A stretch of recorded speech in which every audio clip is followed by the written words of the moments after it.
దేశవ్యాప్తంగా పార్లమెంట్ ఎన్నికలు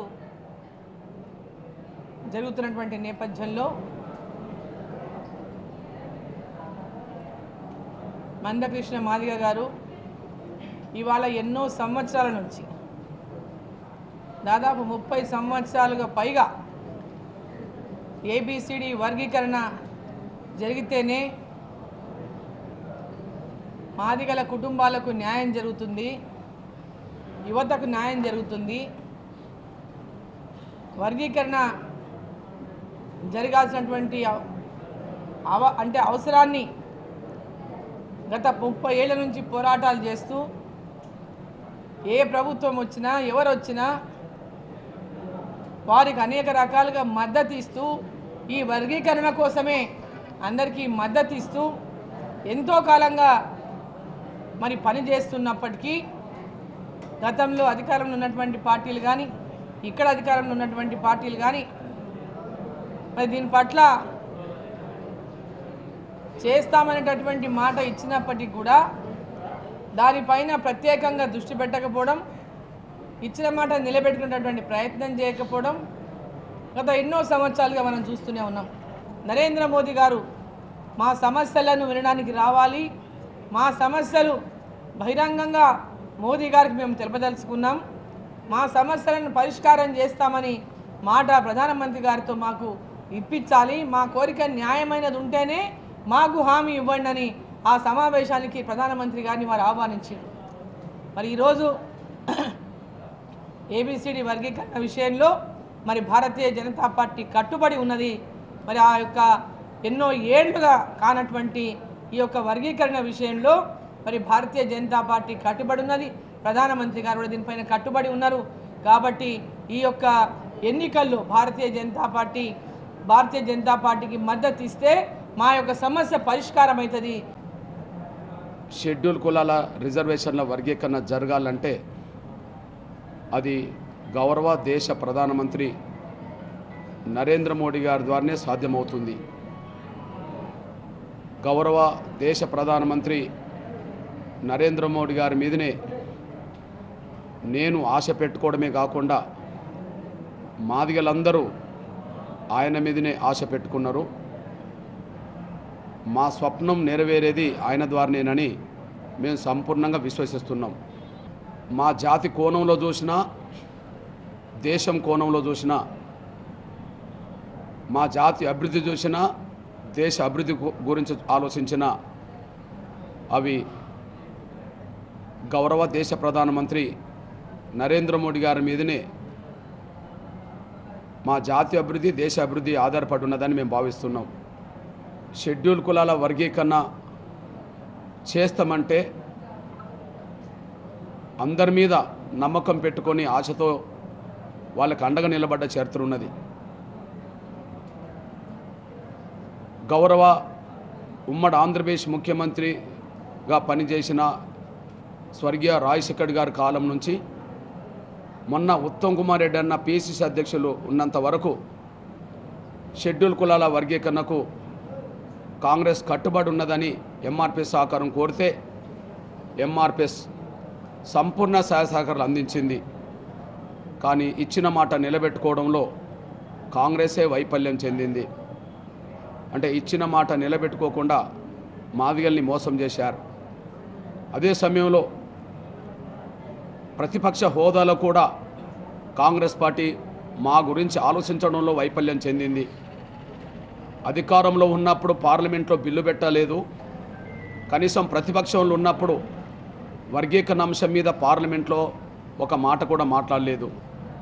జాతీయ స్థాయిలో కాంగ్రెస్ పార్టీ అధ్యక్షుడిగా ఉన్న సమయంలో రాహుల్ గాంధీ గారు కూడా ఎస్సీ వర్గీకరణకు అనుకూలంగా గద్వాల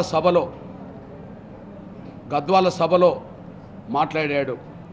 కానీ హామీ మాత్రం బహిరంగ సభలు ఇచ్చాడు. కానీ ఒక లేఖ రాయమంటే ఎస్సీ వర్గీకరణకు మద్దతుగా ఒక లేఖ రాయమన్నా ఆయన లేఖ రాయకుండా తప్పించుకున్నాడు. అంటే అధికారంలో ఉన్నప్పుడు వర్గీకరణ చేయకుండా మోసం చేశారు, ప్రతిపక్షంలో వాళ్ళ బాధ్యత నిర్వహించడంలో కూడా వైఫల్యం చెందారు. అందువల్ల కాంగ్రెస్ పార్టీ మాదిగల్ని మోసం చేసిన పార్టీగానే మేము చూస్తున్నాం. 30 ఏళ్ల పాటు ఒక సోదర సమానుగా పనిచేస్తున్న ప్రస్తుత బీజేపీ తెలంగాణ రాష్ట్ర అధ్యక్షులు కేంద్ర మంత్రి వర్యులు గౌరవ్ కిషన్ రెడ్డి గారి సహకారంతో ఒప్పించి మెప్పించి దేశ ప్రధానమంత్రి గారినే నవంబర్ 11, 2023న హైదరాబాద్లో జరిగిన మాదిగల విశ్వరూప మహాసభకు రప్పించాం. ఈ దేశ ప్రధానమంత్రులు ఎవరు ఇప్పటికీ వాళ్ళ చరిత్రను చూస్తే ఒక కులం మీటింగ్కి వెళ్ళిన చరిత్ర వరకు లేదు.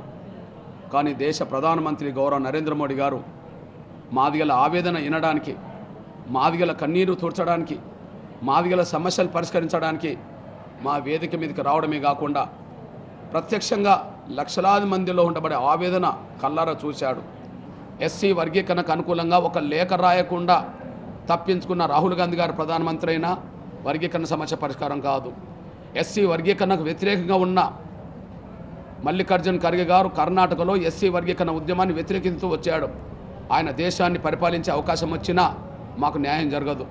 మళ్ళీ మోడీ గారు ప్రధానమంత్రిగా వస్తేనే, గౌరవ నరేంద్ర మోడీ గారు మళ్ళీ 3వ ప్రధానమంత్రి అవుతూనే మా జాతి చిరకాల ఆకాంక్ష వర్గీకరణ అంశం సంపూర్ణంగా పూర్తి అవుతుందని మేము ఆశిస్తున్నాం.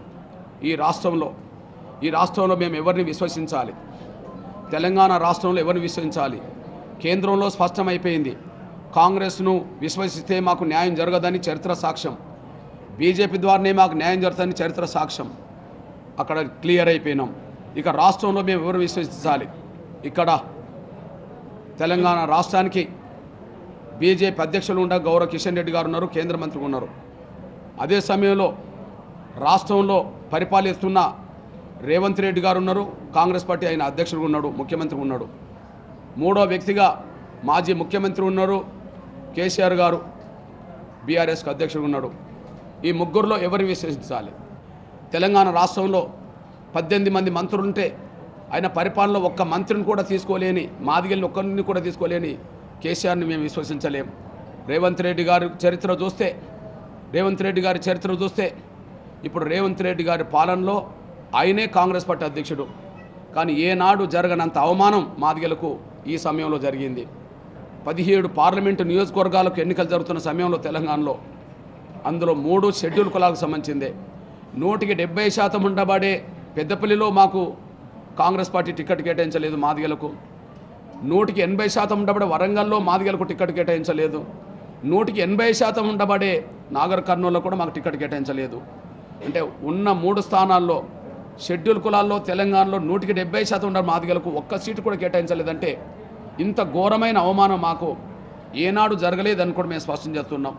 తెలంగాణ రాష్ట్రం మొత్తం మీద 170% ఉండబడే ఎస్సీలో ఉండబడే మాదిగలకు మాత్రం పూర్తిగా మొండి చేయి చూపెట్టింది ఎవరన్నా ఉంటే కాంగ్రెస్ పార్టీ. మరి కాంగ్రెస్ పార్టీకి అధ్యక్షులు ఎవరంటే రేవంత్ రెడ్డి గారు.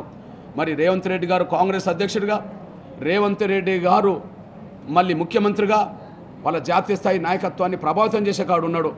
కానీ మాదిగల విషయానికి వచ్చేటప్పటికీ ఆయన మాకు తీరని అన్యాయం చేసిండు అనే విషయం కూడా స్పష్టంగా రుజువు అవుతున్నది. షెడ్యూల్ కులాలకు వర్గీకరణకు న్యాయం చేస్తామని చెప్పి షెడ్యూల్ కులాల వర్గీకరణ విషయంలో మీరు కాంగ్రెస్ పార్టీలో లేకముందే నేను కాంగ్రెస్ మద్దతు ఇచ్చినోడిని. తెలంగాణలో మేము విశ్వసించేది ఒక్క కిషన్ రెడ్డి గారిని మాత్రమే. ఈ ముగ్గురులో ఇక్కడ రేవంత్ రెడ్డి గారిని విశ్వసించలేం. ఆయన మాటలు చెప్పడానికి ఆచరణకు ఎంతో తేడా ఉంటుందనేసి రుజువు అయిపోయింది. వాస్తవానికి ఎవరన్నా ప్రభుత్వ వైఫల్యాలు ఉంటే ఒక 6 నెలల తర్వాత, సంవత్సరం తర్వాత కనిపిస్తాయి. కానీ ఈయన వైఫల్యాలు మాత్రం 3 నెలలు తిరగకముందే, 100 రోజులు తిరగకముందే వైఫల్యాలు, మోసాలు కనిపిస్తున్నాయి అనే విషయం రుజువు అవుతుంది. అంటే అట్టర్లీ ఫ్లాప్ అయిన గవర్నమెంట్ ఏదైనా ఉంటే అది రేవంత్ రెడ్డి గారు గవర్నమెంట్ అనే విషయం కూడా రుజువు అవుతుంది. ఈ నేపథ్యంలో తెలంగాణ రాష్ట్రంలో రాష్ట్ర స్థాయి నేతల్లో మేము రేవంత్ రెడ్డి గారిని విశ్వసించే అవకాశం లేదు. ఎందుకంటే ఆయన వల్ల మాకు నష్టం జరిగిందనే చరిత్ర కనిపిస్తుంది. ఒక్కటి కూడా ఇవ్వని పార్టీ ఏదంటే కాంగ్రెస్ పార్టీ. కానీ అదే గౌరవ కిషన్ రెడ్డి గారి సహకారంతో, కిషన్ రెడ్డి గారి అండతో మాకు 3 పార్లమెంట్ స్థానాల్లో 2 పార్లమెంట్ సీట్లు మాదిగలకు కేటాయించడం జరిగింది. అది నాగర్ కర్నూలు, వరంగల్. అంటే మేము కోరుకున్నది ఎంత? 3లో 2. 3లో 2 కాదు, 1 ఇవ్వంది ఏదన్నా ఉంటే కాంగ్రెస్, 3లో 2 ఇచ్చింది బీజేపీ. అది గౌరవ కిషన్ రెడ్డి గారి సహకారంతో 2 వచ్చినాయి. ఆయన చొరవ వల్లనే మాదిగలకు న్యాయమైన వాటా రాజకీయంగా చట్టసభలో దక్కడానికి అవకాశం వచ్చింది. ఈ నేపథ్యంలో ఇక్కడ నిలబడ్డ అభ్యర్థుల గురించి నేను మాట్లాడినా కూడా, ఇక్కడ మహబూబ్ నగర్లో నిలబడ్డ అభ్యర్థుల గురించి మాట్లాడినా కూడా మాకు కాంగ్రెస్ అభ్యర్థితో పెద్ద పరిచయం లేదు. ఆయన మా ఉద్యమాన్ని ఎప్పుడు ఆదుకున్న చరిత్ర మాకు లేదు. ఒకటి డీకే అరుణక్కను గెలిపించుకోవడం అంటే నా సొంత తోబుట్టును గెలిపించుకోవడమే. డీకే అరుణక్కను గెలిపించుకోవడం అంటే ప్రతి మాదిగ బిడ్డ తమ ఇంట్లో ఒక అక్కను ఒక చెల్లెను వాళ్ళ బిడ్డను గెలిపించుకోవడం అనే విషయం కూడా మర్చిపోవద్దని కూడా స్పష్టం చేస్తూ మే 13వ తారీఖు నాడు జరగబోయే పార్లమెంట్ ఎన్నికల్లో ఖచ్చితంగా మహబూబ్ నగర్ నుండి ఖచ్చితంగా డీకే అరుణక్క గారి ఏదైతే కమలం పువ్వు గుర్తున్నదో ఆ కమలం పువ్వు గుర్తు మీద ఓటేసి అఖండ మెజార్టీతో గెలిపించే ప్రయత్నంలో మాదిగలు ప్రధాన పాత్ర పోషించాలని, పీడిత వర్గాలు ప్రధాన పాత్ర పోషించాలని చెప్పి నేను విజ్ఞప్తి చేస్తున్నాను, గుర్తు చేస్తున్నాను.